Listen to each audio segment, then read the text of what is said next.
Hello friends, എല്ലാവർക്കും നമ്മുടെ പുതിയൊരു വീഡിയോയിലേക്ക് സ്വാഗതം. അപ്പോൾ ഇന്ന് നമ്മുടെ വൈകുന്നേരത്തെ കുറച്ച് വിശേഷങ്ങളാണ് ഈ കാണിക്കാൻ പോകുന്നത്. എൻ്റെ കൂടെ കാശി ഉണ്ട് കേട്ടോ. കാശി ദേ സ്കൂൾ വിട്ട് വന്നിട്ടുണ്ട്, കുറച്ച് നേരം ആയിട്ടോ. അപ്പോൾ ഞാൻ വന്നതേ കുറച്ച് പാലൊക്കെ കൊടുത്തിട്ടുണ്ടായിരുന്നേ. പിന്നെ അവൻ ദേ കളിച്ചുകൊണ്ടിരിക്കും കേട്ടോ. അപ്പോൾ എൻ്റെ ഇന്നത്തെ വൈകുന്നേരത്തെ പരിപാടി എന്ന് പറഞ്ഞാൽ ചായ ഇട്ട് കുടിച്ചു കേട്ടോ. പിന്നെ ദേ വൈകുന്നേരത്തേക്കുള്ള ചോറ് വേകാനായിട്ട് അമ്മ ഇട്ടിട്ടുണ്ടേ. പിന്നെ എൻ്റെ പരിപാടി എന്ന് പറഞ്ഞാൽ ദോശ ചുട്ടെടുക്കലാട്ടോ. അപ്പോൾ ഞാൻ ദേ ദോശ ചുട്ടുകൊണ്ടിരിക്കുവാണേ. വൈകുന്നേരത്തേക്ക് ദോശയും ഗ്രീൻ പീസും കേട്ടോ. അപ്പോൾ കാശി ദോശ കഴിച്ചിട്ടില്ലേ, കാശി പാല് മാത്രമായിട്ടോ കുടിച്ചിട്ടുള്ളൂ. അപ്പോൾ കുറച്ച് കഴിഞ്ഞാണ് അവൻ കഴിക്കുള്ളൂ. അപ്പോൾ ഞാൻ ദോശ ചുട്ടുകൊണ്ടിരിക്കുവാണേ. കാശിക്ക് കുഞ്ഞു കുഞ്ഞു ദോശകളാട്ടോ ഇഷ്ടം. അപ്പോൾ ഞാൻ ലാസ്റ്റ് എല്ലാ ദോശയും ചുട്ട് കഴിയുമ്പോൾ കുഞ്ഞു കുഞ്ഞു ദോശ ഉണ്ടാക്കി അവന് കൊടുക്കുവേ. അങ്ങനെ കേട്ടോ പതിവ്. അങ്ങനെ ഞാൻ ദേ ദോശയൊക്കെ ചുട്ടെടുത്തിട്ടുണ്ടേ. പിന്നെ ദേ കാശിക്ക് ഞാൻ നേരത്തെ തന്നെ ദോശ കൊടുത്തായിരുന്നു കേട്ടോ. പിന്നെ ഞാൻ ദേ എനിക്കുള്ള ദോശയും ഗ്രീൻ പീസ് കറിയും ഞാനെടുത്ത് കഴിക്കുന്നുണ്ടേ. ഇതിന്ന് രാവിലെ ഉണ്ടാക്കിയതും ദോശ തന്നെയായിരുന്നു കേട്ടോ. അപ്പോൾ ഫ്രിഡ്ജ് വെച്ചേക്കുമായിരുന്നു ഈ മാവ്. അപ്പോൾ വൈകുന്നേരത്തേക്ക് എടുത്ത് ഉണ്ടാക്കാമല്ലോ. അപ്പോൾ രാവിലെ ഫുള്ളായിട്ട് ഉണ്ടാക്കി വെച്ചാൽ അത് തണുത്ത് പോകുമല്ലോ എന്ന് ഓർത്താണ് എല്ലാ ദിവസവും ഇങ്ങനെ തന്നെ കേട്ടോ ചെയ്യാറ്. ഇപ്പോൾ ഇഡലി രാവിലെ ഉണ്ടാക്കിയെങ്കിൽ അതിൻ്റെ ബാലൻസ് എടുത്ത് ഫ്രിഡ്ജ് വെക്കും. അപ്പോൾ വൈകുന്നേരം നമ്മൾ ഇഡലിയോ ദോശയോ എന്തെങ്കിലും ഉണ്ടാക്കാറോട്ടോ പതിവ്. അപ്പോൾ അതേ ഞാൻ ദോശയൊക്കെ കഴിച്ചുകൊണ്ട് അടുക്കളയിൽ ഇരിക്കുവാണേ. അപ്പോൾ അവൻ എൻ്റെ അടുത്ത് വന്നിരുന്ന് ഓരോന്നൊക്കെ വരച്ചുകൊണ്ടൊക്കെ ഇരിക്കും കേട്ടോ. നിലത്ത് കിടന്നും ഇരുന്നും നിന്നും എല്ലാം വരയ്ക്കുന്നുണ്ട് കേട്ടോ. ഇപ്പോൾ സ്കൂളിൽ പോകാൻ തുടങ്ങി പിന്നെ സ്കൂളിൽ ഫ്ലവറൊക്കെ ആട്ടോ അവനെ ആദ്യം വരച്ച് പഠിപ്പിക്കുന്നത്. ഇപ്പോൾ ഡ്രോയിങ്ങൊക്കെയാണ് ആദ്യം തുടങ്ങിയിരിക്കുന്നത്. അപ്പം സ്കൂളിൽ നിന്ന് പഠിപ്പിച്ച് വിടുന്നതൊക്കെ ആട്ടോ വരയ്ക്കുന്നത്. പക്ഷേ സ്കൂളിൽ നിന്ന് പഠിപ്പിച്ച് വിടുന്നതല്ല അവൻ ഇവിടെ വരുമ്പോൾ വരയ്ക്കുന്നത്. ഇതെന്തോ എലിയുടെയൊക്കെ ഒരു ഷേപ്പാട്ടോ എനിക്ക് തോന്നുന്നത്. അപ്പോൾ ഫ്ലവറാന്നൊക്കെ പറഞ്ഞിട്ട് ഭയങ്കര വരയാണേ. അപ്പോൾ ഞാൻ ദേ ഒരു ചെയറിലിരുന്ന് ദോശ കഴിക്കുന്നുണ്ട് കേട്ടോ. ദോശ കഴിച്ചിട്ട് വേണേ ഞങ്ങൾക്ക് പുറത്തേക്കൊന്ന് ഇറങ്ങാൻ, മുറ്റത്തേക്കൊക്കെ ഞങ്ങളൊന്ന് ഇറങ്ങും കേട്ടോ. അവന് സ്കൂളിൽ പോയി മടുത്തു വന്നതല്ലേ. അപ്പോൾ കുറച്ച് നേരത്തേക്കൊക്കെ ഞങ്ങൾ പുറത്തൊക്കെ ഇറങ്ങി എന്ന് വർത്താനമൊക്കെ പറഞ്ഞ് നടക്കും കേട്ടോ. അങ്ങനെ പുറത്തൊക്കെ ഇറങ്ങി നടക്കുന്നത് കാശിക്ക് ഭയങ്കര ഇഷ്ടമാണ്. അപ്പോൾ നമ്മുടെ പുറത്ത് കുറേ റംബൂട്ടാനും എല്ലാം ഉണ്ടായിട്ടുണ്ട് കേട്ടോ. അപ്പോൾ ഞാൻ പറഞ്ഞായിരുന്നേ നമുക്ക് റംബൂട്ടാൻ പറിച്ച് തരാം എന്നൊക്കെ പറഞ്ഞിട്ട് ഇരിക്കും കേട്ടോ. കഴിക്കട്ടെ എന്നൊക്കെ പറഞ്ഞുകൊണ്ടിരിക്കുകയാണ്. അപ്പോൾ അവൻ ഓക്കെയൊക്കെ പറഞ്ഞ് അവനവിടെ അവൻ്റെ പരിപാടിയൊക്കെ നടത്തിക്കൊണ്ടിരിക്കുവാണേ. ഇപ്പോൾ മഴയില്ലാത്തതുകൊണ്ട് തന്നെ വൈകുന്നേരം മുറ്റത്തൊക്കെ ഇറങ്ങി നടക്കാനൊക്കെ നല്ല രസമാണ് കേട്ടോ. അല്ലെങ്കിൽ ഇപ്പോൾ മഴയാണെങ്കിൽ നമ്മൾ അകത്ത് തന്നെ ആയിരിക്കുമേ. അപ്പം കാശിക്ക് എപ്പോഴും അകത്തിരിക്കുന്നത് ഭയങ്കര ഒരു ഇറിറ്റേഷനാണ് കേട്ടോ. അപ്പോൾ നമ്മൾ വെളിയിലേക്കൊക്കെ ഒന്ന് പോകുവേ. ഇപ്പോൾ സ്കൂളായതുകൊണ്ട് തന്നെ അംഗൻവാടീനെ പോലെ അല്ലല്ലോ. നേരത്തെ അംഗൻവാടി എന്ന് പറയുമ്പോൾ 10-20 പിള്ളേരൊക്കെ അല്ലേ ഉള്ളൂ. അപ്പോൾ വേഗം ഓടിച്ചാടി നടക്കാനും എല്ലാം ഭയങ്കര സ്വാതന്ത്ര്യമായിരുന്നു കേട്ടോ അംഗൻവാടിയിൽ. ഇപ്പോൾ സ്കൂളെന്നൊക്കെ പറയുമ്പോൾ നമുക്ക് അവിടെ ഇരിക്കുക, എണീറ്റ് ഓടി നടക്കാനൊന്നും പറ്റില്ല, അങ്ങനെയൊക്കെയല്ലേ. ഇപ്പോൾ പാർക്കിലും ഒന്നും കൊണ്ടുപോകുന്നില്ല കേട്ടോ സ്കൂളിൽ മഴയായതുകൊണ്ട്. അപ്പോൾ വീട്ടിൽ വരുമ്പോൾ കുറച്ച് സമയമാണ് അവന് കിട്ടുന്നുള്ളൂ. അപ്പോൾ അവൻ്റെ കൂടെ കുറച്ച് നേരം ഞാനിരുന്ന് വിശേഷങ്ങളും എല്ലാം ചോദിച്ച് കുറച്ച് നേരം കളിക്കുകയും എല്ലാം ചെയ്യും കേട്ടോ. അവന് പാർക്കിൽ കൊണ്ടുപോകാത്തതിൻ്റെ ഒരു കലിപ്പുണ്ടായി. പക്ഷേ പാർക്ക് മൊത്തം മഴ ആയതുകൊണ്ട് നനഞ്ഞ് മൊത്തം കിടക്കും കേട്ടോ. അതുകൊണ്ടൊക്കെയാണ് ടീച്ചർമാർ കൊണ്ടുപോകാത്തത്.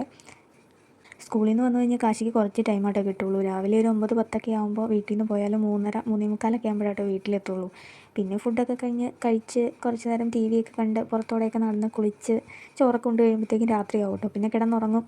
അതാട്ടോ കാശിയുടെ സ്കൂളുള്ളപ്പോൾ ഉള്ള റൂട്ടീൻ. അങ്ങനെ ഞാൻ ദേ ഫുഡൊക്കെ കഴിച്ച് കഴിഞ്ഞിട്ടുണ്ട് കേട്ടോ. പിന്നെ ഞാനും കാശിയും കൂടെ ദേ മുറ്റത്തേക്ക് ഇറങ്ങിയിട്ടുണ്ട്. അപ്പോൾ നമ്മുടെ കിളിയുടെ കൂടിൻ്റെ അടുത്തേക്കൊക്കെ ഞങ്ങൾ പോയാൽ കിളി കുഞ്ഞുങ്ങൾ 3 ഉണ്ടായിട്ടുണ്ട് കേട്ടോ. പക്ഷേ ഞാനിതുവരെ അതിൻ്റെ വീഡിയോ ഒന്നും എടുത്തിട്ടില്ല കേട്ടോ. കാരണം ദേ അമ്മക്കിളി അതിനൊന്നും സമ്മതിക്കില്ലേ. നമ്മൾ ആ കൂടിൻ്റെ അടുത്ത് പോകുമ്പോഴത്തേക്കും നമ്മളെ കൊത്താനായിട്ട് വരും കേട്ടോ. അപ്പോൾ പിന്നെ ഞാൻ അതിനൊന്നും പോയില്ല കേട്ടോ വീഡിയോ എടുക്കാനൊന്നും. ഈ അമ്മക്കിളി എപ്പോഴും ഈ കിളിക്കുഞ്ഞുങ്ങളുടെ കൂടെ കാണുവേ. അല്ലെങ്കിൽ ഈ അമ്മക്കിളി തീറ്റ തേടി പോകുമ്പോൾ അവരുടെ അച്ഛൻ വന്ന് കൂട്ടിയിരിക്കും കേട്ടോ. അങ്ങനെയാണ് മനുഷ്യരെ പോലെ ആട്ടോ ഈ കിളികളും. അപ്പോൾ ദേ ഞങ്ങൾ നോക്കിയപ്പോൾ ഒരു കിളിക്കുഞ്ഞ് കൂടിൻ്റെ മുകളിൽ വന്നിങ്ങനെ ഇരിപ്പുണ്ട് കേട്ടോ. ബാക്കി 2 കൂട്ടിൽ തന്നെയാണ്. അപ്പോൾ അമ്മക്കിളി അവിടെ ഇങ്ങനെ നിൽപ്പുണ്ട് കേട്ടോ. നമ്മളെങ്ങാനും കിളിക്കുഞ്ഞിനെ പിടിച്ചാലോ എന്ന് ഓർത്തിട്ടായിരിക്കും. അപ്പോൾ ഞാനും കാശി അവിടെ നിന്ന് നോക്കിക്കൊണ്ടിരിക്കുന്നുണ്ട് കേട്ടോ. അപ്പോൾ ഞാൻ ഫോൺ എടുത്തിട്ടില്ലായിരുന്നു, വീടിൻ്റെ അകത്തായിരുന്നു. അപ്പോൾ ഞാനിങ്ങനെ ഒരു കുഞ്ഞ് കിളി മുകളിൽ വന്ന് കൂടിൻ്റെ മുകളിൽ വന്നിരിക്കുന്നുണ്ട്. അപ്പോൾ ഞാൻ വേഗം ഫോൺ എടുത്തുകൊണ്ട് വന്ന് വീഡിയോ എടുത്തതാണേ. ഇതിന് ഒത്തിരി ദിവസമൊന്നും ഇവിടെ കാണില്ല കേട്ടോ. വേഗം പറത്തിക്കൊണ്ട് പോകുവേ. പറക്കാറായിട്ടുണ്ട് കേട്ടോ. പറത്തിക്കൊണ്ട് പോയാൽ പിന്നെ ഞാൻ ഈ കൂടെടുത്ത് കളയില്ല കേട്ടോ. കഴിഞ്ഞ തവണ ഇത് 3ാമത്തെ തവണയാണ് ഈ കിളി വന്ന് കൂട് കൂട്ടുന്നത്. അപ്പോൾ 2 തവണ ഞാൻ കിളി കൂട് എടുത്ത് കളഞ്ഞിട്ടുണ്ടായിരുന്നു. ഇനി കിളി വരില്ല എന്നോർത്ത്. പക്ഷേ ഈ കിളി അവിടെ തന്നെ വന്ന് പിന്നെയും കൂട് കൂടി കേട്ടോ. അപ്പോൾ ഇനി കൂട് കൂട്ടാനാണെങ്കിൽ ഈ കൂടെടുത്ത് കളയേണ്ട ആവശ്യമില്ലല്ലോ. ഇനി ഞാൻ കൂടെടുത്ത് കളയുന്നില്ല കേട്ടോ. അങ്ങനെ അവരങ്ങനെ അവിടെ ഇരിക്കുന്നുണ്ട്. പിന്നെ ഞാനും കാശിയും കൂടെ പുറത്തേക്കൊക്കെ നടന്നു കേട്ടോ. പിന്നെ നമ്മുടെ പൂക്കളുടെ അടുത്തേക്കൊക്കെയാണ് പോയത്. കാശി പൂക്കളൊന്നും പറിച്ച് കളയില്ല കേട്ടോ. ഈ പൂക്കളൊക്കെ കാണാനായിട്ട് കാശിക്ക് ഭയങ്കര ഇഷ്ടമാണ്. അപ്പോൾ പിന്നെ ഓരോരോ സംശയമൊക്കെ ചോദിച്ച് എൻ്റെ പുറകെ തന്നെ നടക്കും കേട്ടോ. പിന്നെ നമ്മുടെ പേരയ്ക്കൊക്കെ ഞാൻ മുന്തിരിപ്പേരയുടെ അടുത്തൊക്കെ പോയപ്പോൾ ഒരുപാട് പേരയ്ക്ക ഇങ്ങനെ ഉണ്ടായി നിൽപ്പുണ്ട് കേട്ടോ. മൊട്ടായിട്ടുണ്ടായി നിൽപ്പുണ്ട്. കുറച്ച് മുക്കാറായിട്ടുണ്ട്, നല്ല പഴുത്തതുണ്ട്. അപ്പോൾ ഞാൻ പഴുത്തത് കുറച്ച് പറിച്ചെടുത്ത് ഞാനും കാശിയും കൂടെ കഴിച്ചു കേട്ടോ. നല്ല ടേസ്റ്റാണ് ഇത് കഴിക്കാനായിട്ട്. ഒരു പുളിയും ഒരു മധുരവും കൂടെ ചേർന്ന ഒരു ടേസ്റ്റാട്ടോ. അപ്പോൾ കാശിക്ക് ഭയങ്കര ഇഷ്ടമാണ് ഇത് കഴിക്കാൻ. വീട്ടിലെല്ലാവർക്കും ഇഷ്ടം കേട്ടോ. പിന്നെ ഇത് പറമ്പിലായതുകൊണ്ട് തന്നെ പശുവിനെ കെട്ടാൻ വരുന്ന ആൾക്കാരും ആടിനെ കെട്ടാൻ വരുന്ന ആൾക്കാരും എല്ലാവരും ഇത് പറിച്ച് കഴിക്കാറുണ്ട്. ഈ ടൈം ആട്ടോ ഇതിൻ്റെ സീസൺ കഴിയാറായി. ഇത് കുറേ കിളികളൊക്കെ വന്ന് കൊത്തി കൊണ്ട് പോകുന്നുണ്ട്. കുറച്ചൊക്കെ പഴുത്ത് നിലത്ത് ചാടി പോകുന്നുണ്ട്. അങ്ങനെ ആർക്കും വേണ്ട കേട്ടോ. അത് ആദ്യം ഈ പേര കായ്ച്ചപ്പോൾ തന്നെ ഒരുപാട് പേരിങ്ങനെ പറിച്ചെടുത്തുകൊണ്ട് പോയി. നമുക്കൊന്നും കിട്ടുന്നൊന്നുമില്ലായിരുന്നു കേട്ടോ. പിന്നെ ഇപ്പം പേരയ്ക്ക് ഒത്തിരി ആയപ്പോൾ ആർക്കും വേണ്ട കേട്ടോ. വല്ലപ്പോഴും എല്ലാവരും വന്ന് പറിച്ചാലായി. പിന്നെ ഞങ്ങൾ ഇടയ്ക്കൊക്കെ പോയി പറിക്കുവേ.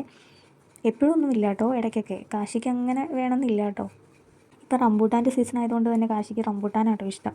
അപ്പോൾ നമ്മുടെ പറമ്പിലും മുറ്റത്തും എല്ലാം റംബൂട്ടാൻ നിൽപ്പുണ്ട് കേട്ടോ. അപ്പോൾ നമ്മുടെ മുറ്റത്തെ റംബൂട്ടാനൊക്കെ കുറച്ച് വലുതായിട്ടുണ്ട്, കുറച്ച് പഴമൊക്കെ ആയതൊക്കെ ഉണ്ട് കേട്ടോ. അപ്പം കാശിനോട് പറഞ്ഞു നമുക്ക് മുറ്റത്തെ റംബൂട്ടാൻ പറിക്കാമെന്നൊക്കെ പറഞ്ഞിട്ടോ ഞങ്ങൾ പിന്നെയും വന്നത്. അപ്പം ഞാൻ അവനൊരു പാത്രമൊക്കെ കൊടുത്തിട്ട് നിർത്തിയിട്ടുണ്ട്. അപ്പോൾ അവൻ പറഞ്ഞു ഞാനത് ക്യാച്ച് പിടിക്കാം, എന്നോടത് എറിഞ്ഞു തരാനൊക്കെ പറഞ്ഞ് അവനോട് നിൽക്കുന്നുണ്ട് കേട്ടോ. അപ്പോൾ അവന് ക്യാച്ചൊക്കെ പിടിക്കുന്നുണ്ട് കേട്ടോ. മുറ്റത്ത് നിൽക്കുന്ന റംബൂട്ടാൻ 2 സൈസാണ്. ഒരെണ്ണം ഒരു യെല്ലോ കളറും ഒരെണ്ണം ഒരു റെഡ് കളറും കേട്ടോ. അപ്പോൾ യെല്ലോയാണ് ശരിക്കും പഴുത്ത് നിൽക്കുന്നത്. അപ്പോൾ ഞാനും കാശിയും കൂടെ യെല്ലോ ആട്ടോ പറിച്ചെടുക്കുന്നത്. ഞാൻ എത്ര റംബൂട്ടാൻ പറിച്ചാലും എനിക്ക് കാശിക്ക് അത് മൊത്തം ക്യാച്ച് പിടിക്കണം കേട്ടോ. പിന്നെ അവന് ഞാൻ ഇട്ടിട്ട് കൊടുക്കുന്നുണ്ട് കേട്ടോ. പിന്നെ അവൻ മനഃപൂർവ്വം അത് നിലത്ത് ചാടിച്ച് കളയുന്നുണ്ട്. ഞാൻ പിന്നെയും ഇട്ട് കൊടുക്കാനായിട്ട്, അവന് ക്യാച്ച് പിടിക്കാനായിട്ട്. അപ്പം ഞാനവനെ വഴക്ക് പറയുന്നുണ്ട് കേട്ടോ. ഈ റംബൂട്ടാൻ മുറിച്ച് അതിൻ്റെ കുരുവോട് കൂടി കാശിക്ക് കൊടുക്കാറില്ല കേട്ടോ. അതിൻ്റെ ഒരു തിന്നുന്ന ആ പോഷൻ മാത്രം കത്തിയും കൊണ്ട് മുറിച്ചാണ് കൊടുക്കാറ്. ഭയങ്കര പേടിയാണ്, അത് പെട്ടെന്ന് തന്നെ വിഴുങ്ങി പോകുമല്ലോ. അതുകൊണ്ട് ആ പോഷൻ മാത്രം, തിന്നുന്ന പോഷൻ മാത്രം കേട്ടോ അവന് കൊടുക്കാറുള്ളത്. ഇത് കടിച്ച് വരുമ്പോഴത്തേക്കും അതിൻ്റെ ആ കുരു പെട്ടെന്ന് തന്നെ നമ്മുടെ വായ്ക്കകത്തേക്ക് പോകാൻ ചാൻസ് ഉണ്ടല്ലോ. അതുകൊണ്ടാണ് അങ്ങനെ ചെയ്യുന്നത്. അതുകൊണ്ട് ഇവിടെ എല്ലാവർക്കും പേടി കേട്ടോ. കുഞ്ഞു പിള്ളേർക്ക് കൊടുക്കണമെങ്കിലും നമ്മൾ അങ്ങനെ തന്നെ ചെയ്യണമല്ലോ. നമ്മുടെ പറമ്പിൽ നിൽക്കുന്ന റംബൂട്ടാൻ എല്ലാവരും പറിച്ചുകൊണ്ട് പോകുന്നുണ്ട് കേട്ടോ. അപ്പം പുറത്തൊക്കെ നമ്മൾ കടയിൽ നിന്നൊക്കെ മേടിച്ച നല്ല പൈസയാണല്ലോ റംബൂട്ടാൻ. അപ്പം നമ്മുടെ പറമ്പിലാണെങ്കിൽ ഒരുപാട് റംബൂട്ടാൻ ഇങ്ങനെ നിൽപ്പുണ്ട്. അപ്പം എല്ലാവരും തന്നെ ആടിനെ കെട്ടാൻ വരുന്നവരും എല്ലാവരും പറിച്ചെടുത്തുകൊണ്ട് പോകട്ടോ. നമ്മുടെ വീട്ടിൽ വരുന്നവരും പിന്നെ നമ്മളും പറിച്ചെടുക്കാറുണ്ട്. അപ്പോൾ കാശിക്ക് ഒരുപാട് ഇഷ്ടമായതുകൊണ്ട് തന്നെ മിക്കപ്പോഴും പറിക്കാറുണ്ട് കേട്ടോ റംബൂട്ടാൻ. മൂത്തതും നല്ല പഴുത്തതും എല്ലാം നിൽപ്പുണ്ട്. അപ്പോൾ ഒരു ദിവസം പറിച്ചാലും പിറ്റേ ദിവസത്തേക്ക് കുറച്ച് റംബൂട്ടാനൊക്കെ നമുക്ക് കഴിക്കാനായിട്ട് കിട്ടും കേട്ടോ. അപ്പോൾ കാശി സ്കൂൾ വിട്ട് വന്ന് കഴിയുമ്പോഴത്തേക്ക് കുറച്ച് ഞാൻ പറഞ്ഞല്ലോ ഞങ്ങൾ വൈകുന്നേരം ഇങ്ങനെ നടക്കാനൊക്കെ ഇറങ്ങുന്നു. അപ്പോൾ അവൻ പറയും എനിക്ക് റംബൂട്ടാൻ വേണമെന്നൊക്കെ. അപ്പം ഞങ്ങളവിടെ പോയി പറിക്കും കേട്ടോ. ഞാൻ ഇട്ട് കൊടുക്കുന്നതൊക്കെ അവൻ നിലത്ത് കളയുവാണെങ്കിൽ കണ്ടില്ലേ, അവൻ നിലത്ത് കുത്തിയിരുന്ന് പറക്കിയെടുക്കും കേട്ടോ. പിന്നെ അവൻ ആ റംബൂട്ടാൻ എൻ്റെ കൈ കൊണ്ട് തരുവേ ക്യാച്ച് പിടിക്കാനായിട്ട്. പിന്നെ ഞാൻ വഴക്ക് പറഞ്ഞപ്പോൾ അവൻ എന്നോട് വഴക്ക് കൂടി വീടിൻ്റെ അകത്തേക്ക് കയറിപ്പോയിട്ടോ. പിന്നെ ഞാൻ തന്നെ കുറച്ച് റംബൂട്ടാനൊക്കെ പറിച്ചെടുത്തേ. കാശിയോട് ഞാൻ പറഞ്ഞു കേട്ടോ റംബൂട്ടാനൊക്കെ പറിക്കടാ, നീ തന്നെ പറിക്കുക, ഞാൻ ക്യാച്ച് പിടിക്കാമെന്ന്. അപ്പോൾ അവൻ അതിനും സമ്മതിച്ചില്ല കേട്ടോ. അപ്പോൾ വഴക്കൂടി വീടിനകത്ത് കയറി പോയിട്ടുണ്ട്. ഇനി ഈ റംബൂട്ടാനൊക്കെ പറിച്ചെടുത്തിട്ട് ചെത്തിയിട്ട് വേണം കേട്ടോ അവന് കൊടുക്കാൻ. അപ്പോൾ ഞാൻ റംബൂട്ടാനൊക്കെ പറിച്ചെടുത്തേ. അപ്പോൾ എനിക്ക് കുറച്ച് റംബൂട്ടാനൊക്കെ കിട്ടിയിട്ടുണ്ട് കേട്ടോ. ഇനി നമുക്ക് കാശിനെ വിളിക്കാവേ. അപ്പോൾ ഞാൻ കാശിനെ വിളിച്ചു കേട്ടോ. വാടാ, എനിക്ക് റംബൂട്ടാനൊക്കെ പറിച്ചെടുത്തിട്ടുണ്ട്, വാ നിനക്ക് തരാമെന്നൊക്കെ പറഞ്ഞപ്പോഴത്തേക്കും അവൻ ഓടി വന്നു കേട്ടോ. പിന്നെ ഞാൻ കുറച്ച് വീഡിയോ ഒക്കെ എടുക്കട്ടെ എന്ന് പറഞ്ഞപ്പോഴത്തേക്കും ചിരിച്ചൊക്കെ പോസൊക്കെ ചെയ്ത് തരുന്നുണ്ട് കേട്ടോ. കാശിയുടെ പിണക്കം ഇത്രയേ ഉള്ളേ, കുറച്ച് നേരത്തേക്കേ ഉള്ളൂ കേട്ടോ. അവൻ പിണങ്ങിയാലും നമ്മൾ എന്തെങ്കിലും പറയുമ്പോഴത്തേക്കും വേഗം നമ്മുടെ അടുത്ത് വന്ന് നമ്മളോട് മിണ്ടും. പിന്നെ ആ കാര്യമൊക്കെ മറന്നു കഴിഞ്ഞ് നമ്മളോട് ഭയങ്കര ഹാപ്പി ആയിട്ട് നമ്മുടെ കൂടെ കളിക്കാനും എല്ലാം കൂട്ടും. പെട്ടെന്ന് പിണങ്ങുന്ന ഒരു സ്വഭാവം കേട്ടോ കാശിയുടെ. പിന്നെ അവന് എന്തെങ്കിലും നമ്മൾ പറഞ്ഞു കഴിഞ്ഞാൽ പെട്ടെന്ന് കരയും, അങ്ങനത്തെ ഒരു ടൈപ്പാണ്. അതുകൊണ്ടാട്ടോ പെട്ടെന്ന് പിണങ്ങുന്നതും എല്ലാം. പിന്നെ ഞങ്ങൾ കുളിയെല്ലാം കഴിഞ്ഞ് വന്നപ്പം കുറച്ച് ഒരു റീലൊക്കെ എടുക്കാമെന്നൊക്കെ പറഞ്ഞ് ഞാനും കാശിയും കൂടെ ഡാൻസൊക്കെ കളിക്കുന്നുണ്ട് കേട്ടോ.